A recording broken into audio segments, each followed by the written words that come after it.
இனிமே கண்ணை மூடிட்டு கடலை எண்ணெய் வாங்கலாம். ஏன்னா மந்த்ரா கடலை எண்ணெய் இதயத்தின் தயாரிப்பு. வறுக்க பொரிக்க ஏன் எல்லா சமையலுக்கும் மந்த்ரா தான். மந்த்ரா கடலை எண்ணெய், அபார ருசி, ஆரோக்கியமான உடல் நலம்.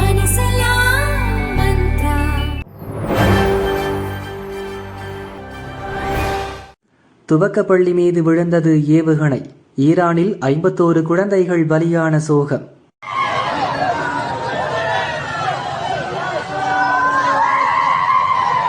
அமெரிக்கா, இஸ்ரேல் மற்றும் ஈரான் இடையே மிகப்பெரிய போர் வெடித்துள்ளது.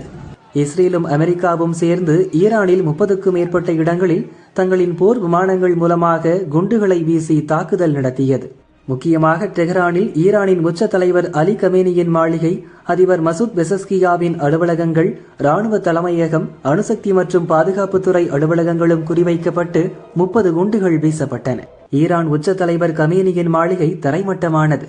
முன்பே இஸ்ரேல் தாக்கக்கூடும் என கணித்த அவர் பதுங்கு குழியில் பதுங்கிவிட்டார். இதனால் அவர் உயிர் தப்பியதாக ஈரான் அரசு தெரிவித்துள்ளது. இஸ்ரேல் மற்றும் அமெரிக்க விமானப்படையினர் வீசிய ஏவுகணை தெற்கு ஈரானின் மினாப் நகரில் உள்ள பெண்கள் துவக்கப்பள்ளி மீது விழுந்து வெடித்து சிதறியது. இதே நகரில்தான் ஈரான் ராணுவ படைதளமும் இருக்கிறது. குண்டு வெடித்து பள்ளி கட்டடம் இடிந்து விழுந்தது. குண்டு விழுந்ததில் 51 மாணவிகள் இறந்ததாகவும் 60க்கும் மேற்பட்டோர் காயமடைந்துள்ளதாகவும் ஈரான் ராணுவம் தெரிவித்துள்ளது.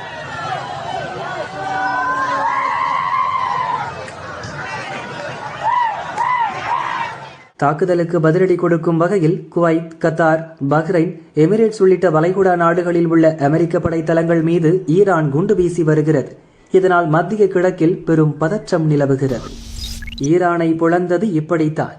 இஸ்ரேல் ராணுவம் லைவ் வீடியோ. 100க்கும் அதிகமான இடங்கள் டமால். திடுக்கிடும் காட்சிகள். அமெரிக்கா, இஸ்ரேல் மற்றும் ஈரான் இடையே மிகப்பெரிய போர் வெடித்துள்ளது. அமெரிக்கா மற்றும் இஸ்ரேல் ராணுவம் சேர்ந்து ஈரான் மீது திடீர் தாக்குதலை நடத்தின. பல நூறு குண்டுகளை வீசி தாண்டவமாடின. ஈரான் தலைநகர் டெஹ்ரானில் மட்டும் 30 இடங்களில் குண்டு வீசப்பட்டது. இதில் அணுசக்தி கூடங்கள், ஏவுகணை கூடங்கள், தலைவர்கள் வீடுகள், இராணுவ முகாம்கள் பெரும் சேதமடைந்தன. இதற்கு ஈரானும் பதிலடி கொடுத்ததால் பதற்றம் தொடர்கிறது. இதற்கிடையே ஈரானை எப்படி தாக்கினோம் என்பது தொடர்பான வீடியோவை இஸ்ரேல் ராணுவம் வெளியிட்டுள்ளது. 100க்கும் மேற்பட்ட இலக்குகளில் குண்டு வீசியதாக கூறியுள்ளது.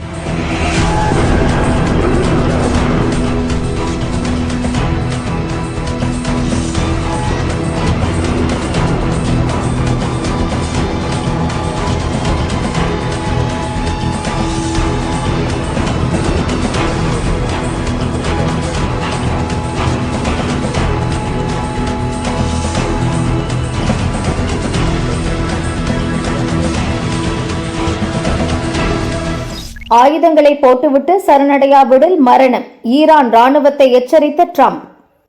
அணு ஆயுதங்கள் தயாரிப்பதை கட்டுப்படுத்தும் ஒப்பந்தங்களில் கையெழுத்திட ஈரானுக்கு அமெரிக்கா அழுத்தம் கொடுத்து வருகிறது. இது தொடர்பான பேச்சுவார்த்தையில் தீர்வு ஏற்படாததால் ஈரான் மீது அமெரிக்கா மீண்டும் போரை தொடங்கியிருக்கிறது. அமெரிக்காவுடன் இஸ்ரேலும் சேர்ந்து ஈரான் மீது குண்டுமழை பொழிகிறது. இது தொடர்பாக வீடியோவில் பேசியுள்ள அமெரிக்க அதிபர் ட்ரம்ப் ஈரான் படைகளுக்கு எச்சரிக்கை விடுத்துள்ளார். உலகில் பயங்கரவாதத்தை ஆதரிக்கும் முன்னணி நாடாக ஈரான் உள்ளது. அந்த நாடு அணு ஆயுத தயாரிப்பில் வலிமை பெறுவதை ஒருபோதும் அனுமதிக்க மாட்டோம். ஈரான் மீது மிகப்பெரிய தாக்குதலை ஆரம்பித்துள்ளோம். இஸ்லாமிய புரட்சிகர படைக்கும் ஈரான் போலீசுக்கும் நான் சொல்வது இதுதான்.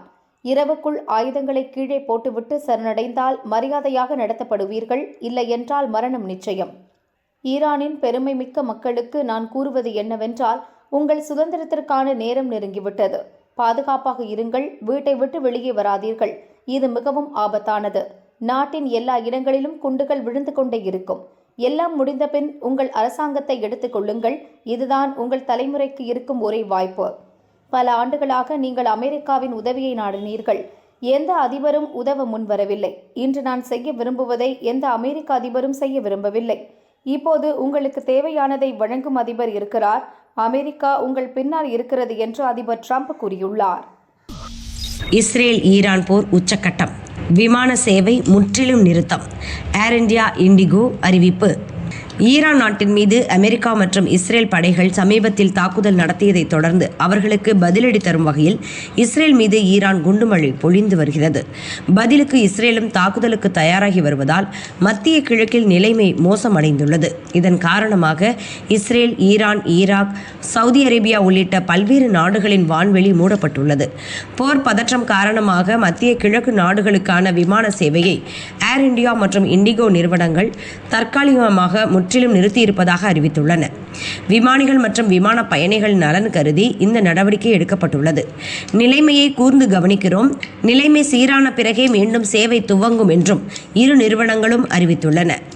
இஸ்ரேலின் டெல் அவிவ் நோக்கி பறந்த ஏர் இந்தியா விமானம் போர் பதற்றம் காரணமாக பாதியில் திரும்பியது. இதற்கிடையே ஏமன், கத்தார், UAE உள்ளிட்ட பல்வேறு நாடுகளும் தங்கள் வான்வெளியை மூடியதாக அறிவித்துள்ளன. இதனால் இந்தியாவிலிருந்து செல்லும் விமானங்கள் மட்டுமின்றி பல்வேறு வெளிநாடுகளிலிருந்து மத்திய கிழக்கு நாடுகளுக்கு செல்லும் விமானங்களின் சேவையும் பாதிக்கப்பட்டுள்ளது. ஏர் பிரான்ஸ், விஸ் ஏர், லுஃப்தான்சா, போலிஸ்ட் ஏர்லைன்ஸ், கத்தார் ஏர்வேஸ், துருக்கி ஏர்லைன்ஸ், ஜப்பான் ஏர்லைன் உள்ளிட்ட பல்வேறு நாடுகளின் விமான சேவை நிறுவனங்களும் பதற்றம் நீடிக்கும் மத்திய கிழக்கு நாடுகளுக்கான விமான சேவையை ரத்து செய்வதாக அறிவித்துள்ளன. போர் பதற்றம் சூழ்ந்துள்ள இஸ்ரேல், ஈரான் மட்டுமின்றி மத்திய கிழக்கு நாடுகளில் வசிக்கும் வெளிநாட்டினர் அந்தந்த தூதரகங்களின் அறிவுறுத்தலின்படி பாதுகாப்பாக இருக்கும்படி அறிவுறுத்தப்பட்டுள்ளனர். தற்போதைய சூழலில் எந்த நாடும் தங்கள் நாட்டு பிரஜைகளை மீட்கும் பணியில் ஈடுபட முடியாத சூழல் நிலவுகிறது. எனவே பதற்றம் தணியும் வரை அல்லது அடுத்த கட்ட நடவடிக்கைக்கு தயாராகும் வரை மக்கள் பாதுகாப்பான இடங்களில் இருக்கும்படி அறிவுறுத்தப்பட்டுள்ளனர். இஸ்ரேல், ஈரான் போர் பதற்றம், இந்தியர்களுக்கு எச்சரிக்கை. அவசர உதவி எண் அறிவிப்பு. ஈரான் மீதான அமெரிக்கா, இஸ்ரேல் தாக்குதலுக்கு பதிலடி கொடுக்கும் வகையில் இஸ்ரேல் மீது ஈரான் குண்டு வீசி தாக்குதல் நடத்தியுள்ளது. ஈரான் மீது பதில் தாக்குதல் நடத்த இஸ்ரேல் ராணுவம் ஆயத்தமாகி வரும் நிலையில் இரு நாடுகளிலும் போர் பதற்றம் உச்சமடைந்துள்ளது. இந்த நிலையில் இஸ்ரேல் மற்றும் ஈரான் நாடுகளில் வசிக்கும் இந்தியர்களின் பாதுகாப்பை உறுதி செய்ய வெளியுறவு அமைச்சகம் நடவடிக்கை மேற்கொண்டுள்ளது.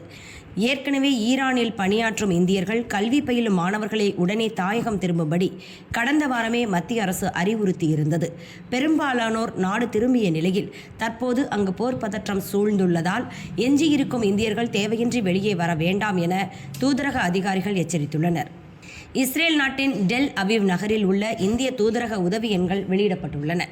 இந்தியர்கள் அனைவரும் தங்கள் பாதுகாப்பை உறுதி செய்ய வேண்டும், பாதுகாப்பான இடங்களில் வசிக்க வேண்டும், அருகருகே வசிக்கும் இந்தியர்கள் பற்றிய தகவல்களை ஒருவருக்கொருவர் பகிர்ந்து கொள்ள வேண்டும், உள்ளூர் அதிகாரிகள் அறிவுரைப்படி நடந்து கொள்ள வேண்டும், தேவையின்றி வெளியே சுற்றுவதை தவிர்க்க வேண்டும், தேவைப்பட்டால் அங்குள்ள இந்திய தூதரகத்தை தொடர்பு கொள்ளலாம், இந்தியர்களுக்கு தேவையான அனைத்து உதவிகளும் கிடைக்கும், உள்ளூர் செய்தி சேனல்களை தொடர்ந்து கவனியுங்கள், அங்குள்ள கள நிலவரத்திற்கு ஏற்ப பாதுகாப்பை உறுதி செய்து கொள்ள வேண்டும்.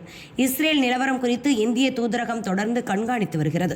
அதேபோல் ஈரானின் தெஹ்ரானில் உள்ள இந்திய தூதரகமும் 24 மணி நேரமும் செயல்படும். உதவி தேவைப்படுவோர் தூதரக அதிகாரிகளை எப்போது வேண்டுமானாலும் தொடர்பு கொள்ளலாம் என வெளியுறவு அமைச்சகம் வெளியிட்டுள்ள அறிவிப்பில் கூறப்பட்டுள்ளது. இதேபோல் அரபு நாடுகளில் வசிக்கும் இந்தியர்களும் கவனத்துடன் இருக்கும்படி அறிவுறுத்தப்பட்டுள்ளனர். அவர்களுக்கான உதவி எண்களும் வெளியிடப்பட்டுள்ளன.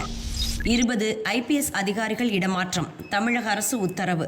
தமிழகத்தில் சட்டசபை தேர்தல் நெருங்கி வரும் நிலையில் 20 IPS அதிகாரிகளை பணியிட மாற்றம் செய்து தமிழக அரசு உத்தரவிட்டுள்ளது. அதன்படி தமிழக லஞ்ச ஒழிப்புத்துறை இயக்குநராக டேவிட்சன் தேவாசீர்வாதம் நியமிக்கப்பட்டுள்ளார்.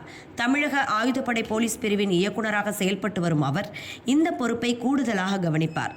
ஆவடி காவல் ஆணையராக கூடுதல் கமிஷனர் பவானீஸ்வரி DGP அலுவலகத்திற்கு மாற்றப்பட்டார். தாம்பரம் காவல் ஆணையரக சட்டம் ஒழுங்கு இணை கமிஷனராக ஜெயந்தி நியமிக்கப்பட்டார். DGP அலுவலகத்தின் நவீனமயமாக்கல் பிரிவு IG-யாக ரயில்வே IG பாபு நியமனம் செய்யப்பட்டார். காத்திருப்போர் பட்டியலில் இருந்த ஜெயராமன் சென்னை ஊர்காவல் படை ADGP-யாக நியமிக்கப்பட்டுள்ளார். செங்கல்பட்டு SP சிபின் ராணிப்பேட்டை SP-யாகவும், ராணிப்பேட்டை SP ஐமான் ஜமால் செங்கல்பட்டு SP-யாகவும் இடமாற்றம் செய்யப்பட்டுள்ளனர். பட்டாசு ஆலை வெடி விபத்து, 20 பேர் உடல் சிதறி மரணம். ஆந்திராவின் காக்கிநாடா மாவட்டம் வேட்லபாலம் கிராமத்தில் சூரியஸ்ரீ ஃபயர் ஒர்க்ஸ் பட்டாசு ஆலை செயல்படுகிறது. தொழிலாளர்கள் வழக்கம் போல பட்டாசு தயாரிப்பில் ஈடுபட்டிருந்த போது திடீரென வெடி விபத்து ஏற்பட்டது. பட்டாசுகள் தொடர்ச்சியாக வெடித்தன. தீ மளமளவென பரவி அந்த இடம் முழுவதும் கரும்புகை சூழ்ந்தது. தீயணைப்பு வீரர்கள் நீண்ட நேரம் போராடி தீயை அணைத்தனர். வெடி விபத்தில் தொழிலாளர்கள் 20 பேர் உடல் சிதறி இறந்தனர். அடையாளம் காணும் பணி நடக்கிறது. படுகாயங்களுடன் மீட்கப்பட்ட 10 பேர் மருத்துவமனையில் அட்மிட் செய்யப்பட்டனர். அவர்களில் சிலர் சீரியஸாக உள்ளனர். வெடிவிபத்துக்கான காரணம் பற்றி போலீசார் விசாரிக்கின்றனர்.